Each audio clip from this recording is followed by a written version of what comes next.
हरे कृष्णा। तो राधा जी का भ्रमर के माध्यम से उद्धव जी को कटाक्ष कर रही हैं वो, और इसका ये दूसरा भाग है। राधा जी क्या कहती हैं कि उचक परो जगत, उचक परो जागत निसी बीते तारे गिनत भईकोर, सूरदास प्रभु हत मन मेरो, सरबस लिए गयो नंद किशोर।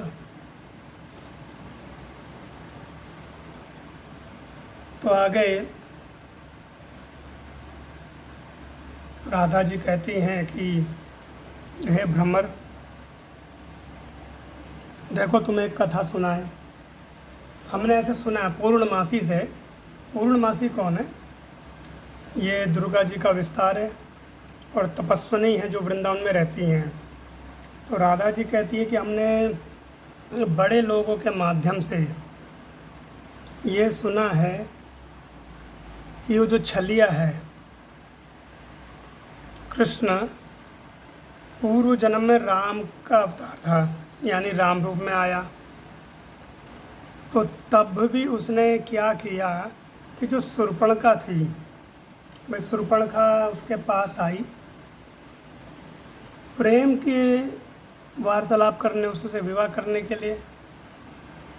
और उसने क्या किया? उसने उसके नाक कान कटवा दिए। दूसरी कथा सुनती हैं कि बाली को छिप करके उसने मारा। गोपियाँ ये कटाक्ष कर रही हैं कृष्ण के ऊपर और व्यंग भी कस रही हैं किसके ऊपर? उद्धव जी के भी ऊपर, कि तुम निर्गुण निराकार की पूजा कराने के लिए हमारे पास आए हो। तो यहाँ निर्गुण निराकार की कहाँ बात करें उद्धव? अगर आप लोग भागवतम पढ़ें, भागवतम का जो महात्म्य है उसमें आता है कि भक्ति देवी का जन्म कहाँ? दक्षिण भारत की तरफ। और वे घूमते हुए आई सौराष्ट्र, उसके बाद ब्रज के अंदर। भक्ति देवी के दो पुत्र, ज्ञान और वैराग्य। तो जब ब्रज के अंदर आई भक्ति देवी, तो भक्ति देवी तो वैसी जवान रही, लेकिन उसके जो दो पुत्र हैं ज्ञान और वैराग्य, वृद्ध अवस्था को प्राप्त हो गए और वो श्वास ले रहे, मूर्छित हो गए। तो नारद मुनि उधर घूमते हुए आए, वृक्ष के अंदर देखा कि बहुत सारी स्त्रियां खड़ी हैं और एक स्त्री बैठी, उसके दोनों घुटनों में जंघाओं में दो कोई वृद्ध पुरुष लेटे हुए हैं। तो नारद मुनि ने पूछा कि आप कौन हो? तो सब स्त्रियों के हम गंगा, यमुना, सरस्वती, कावेरी, नर्मदा, ये नदियां हैं, और ये जो बैठी हैं ये भक्ति देवी है और ये इनके दो पुत्र हैं। तो नारद मुनि को बड़ा आश्चर्य हुआ कि माँ नव युवा है और बेटे वृद्ध अवस्था को प्राप्त हो गए, ऐसा क्यों? तो उन्होंने पता लगाया बड़े बड़े ऋषि मुनि से, अपने भाई से, जो उनके बड़े भाई हैं चंद्रकुमार। तो आखिर में उसका निष्कर्ष क्या निकला कि ब्रज के अंदर ज्ञान और वैराग्य की कोई आवश्यकता नहीं है। गोपियों को कोई ज्ञान नहीं था कि कृष्ण कौन है। और वैराग्य का अर्थ क्या होता है? वैराग्य का अर्थ ये होता है कि हम किसी वस्तु को त्यागते हैं, लेकिन हमारी कोई वस्तु है ही नहीं तो हम किसको त्यागें? सब कुछ तो भगवान का है। भाई भगवान ने ही सब कुछ दिया है, तुम किसे त्यागें?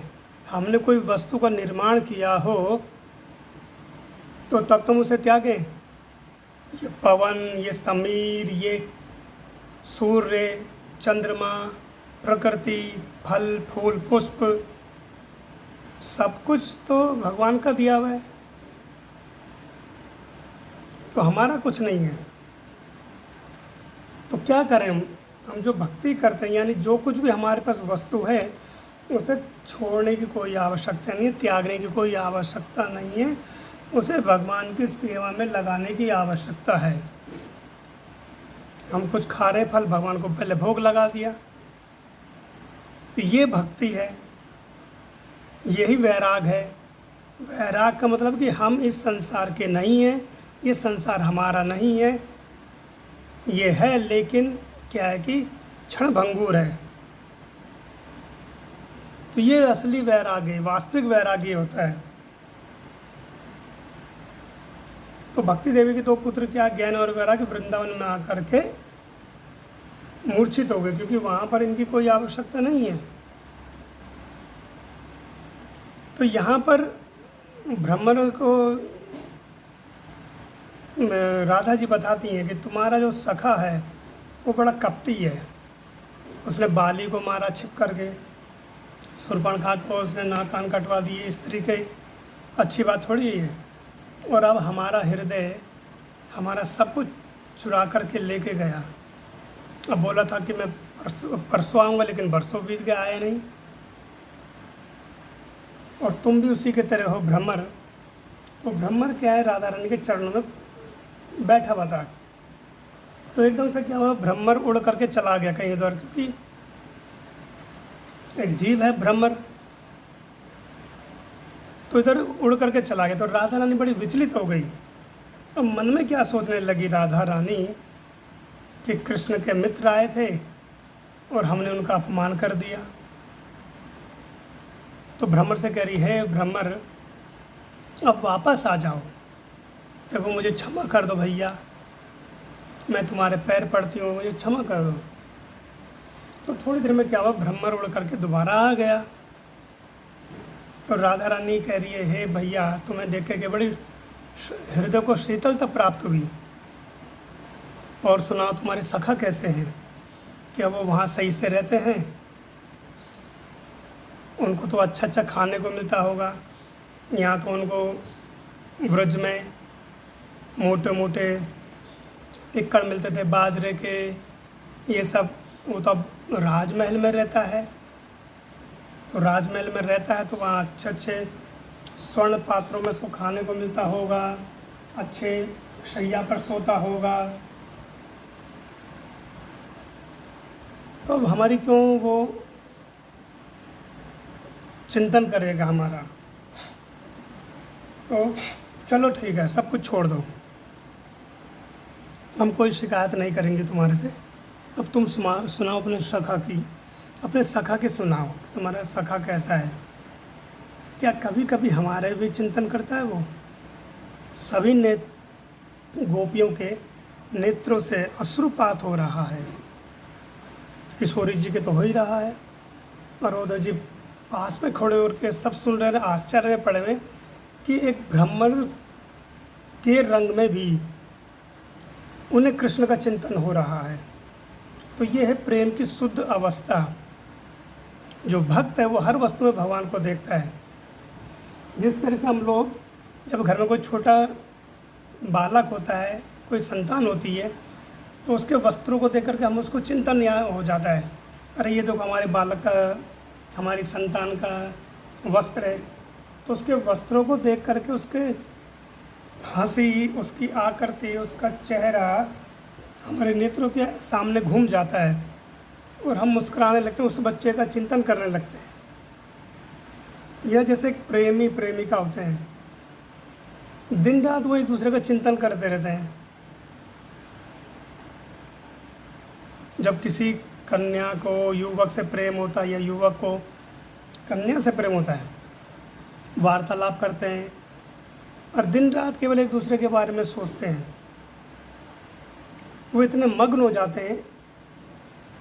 प्राय अगर देखें भौतिक संसार में, तो कई स्थानों पर ऐसे देखने को मिलता है कि कन्या जो युवक है वार्तालाप कर रहे हैं आपस में, और आसपास में उनको क्या हो रहा है वो उसमें ध्यान नहीं देते, अपने प्रेम में मग्न होते हैं। तो भक्त भी ऐसा होता है, संसार में रहता है लेकिन वो केवल भगवान में मग्न रहता है। भगवान का चिंतन, भगवान के सौंदर्य का चिंतन, भगवान के जो लीलाएं हैं उनका चिंतन, भगवान के रूप का चिंतन, भगवान की कथाओं का चिंतन वो करता है। वो संसार से भागता नहीं है।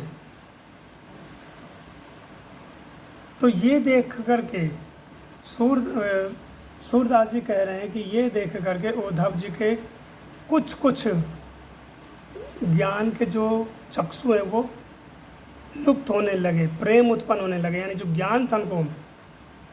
तो उद्धव जी सोच रहे कि भाई जिसका हमने आकर का जिसको देखा ही नहीं उसका कितना चिंतन कर पाएंगे, और हर वस्तु में उसको कैसे देख लेंगे। जैसे कि निराकार है भगवान, भगवान का आकार नहीं, उनका कोई चेहरा नहीं, उनके नेत्र नहीं, उनके कर्ण नहीं, ऐसे लोग सोचते हैं कुछ लोग। तो जब हमने उनको देखा ही नहीं तो उनका कैसे हमारे मन में उनके प्रति प्रेम उत्पन्न होगा। जैसे एक युवक ने एक कन्या को जब तक देखा ही नहीं, ये कन्या ने एक युवक को नहीं देखा, तो कैसे उनका एक दूसरे के प्रति प्रेम आकर्षण होगा। हो ही नहीं पाएगा कि भाई उसको काला है, गोरा है, लंबा है, छोटा है, कैसे चिंतन करेगी वो कन्या, या पुरुष उस कन्या का चिंतन कैसे करेगा वो नवयुवक। तो जब देखते हैं तो देख करके फिर वो मन में बसा लेते हैं उनको, एक दूसरे को, और फिर उनका ही चिंतन करते रहते हैं। तो वैसे ही भक्त क्या है कि भगवान के चिंतन करते रहता है, भगवान की लीलाओं का, इन सब का। तो ये सुन करके देख करके उद्धव जी के जो निराकार की सिद्धांत थे वो धीरे धीरे बंद होने लगे, उनके हृदय में भी कुछ कुछ प्रेम उत्पन्न होने लगा। अब गोपी राधा जी उस ब्राह्मण से बड़े प्रेम से बात कर रही हैं कि आप तो भगवान का संदेश, हमारे सखा का संदेश लेके आए हो, तो आगे बताओ और सुनाओ। तो जब प्रेम उत्पन्न हुआ उद्धव जी के हृदय में भी, तब गोपियों ने उनसे बात आरंभ करी, राधा जी ने तब बात आरंभ करी। आगे चलेंगे, वार्तालाप आगे होगी। हरे कृष्णा।